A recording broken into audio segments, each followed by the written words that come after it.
Before we set up payments and shipping, let's add store policies. These are pages that tell your customers how your business works, what happens if they want to return, how you handle their personal data, and what the rules are for using your store. You might think nobody reads these, but they matter for two reasons. First, customers look for them when they're deciding whether to trust you, especially a new store. And second, payment providers like Shopify Payments actually require them. The good news is you don't have to write these from scratch. Click Exit in the upper left to return to your Shopify admin page. Then click Settings in the lower left.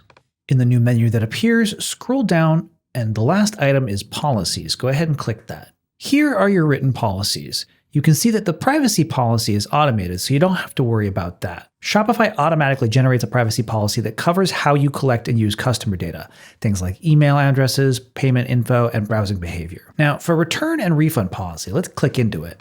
This covers what customers can return, how long they have to return it, and how refunds work. Now, you can click the Insert Template button to generate one. The template gives you a solid starting point. Just read through it and update anything in brackets to match your business. When you're done, click Publish.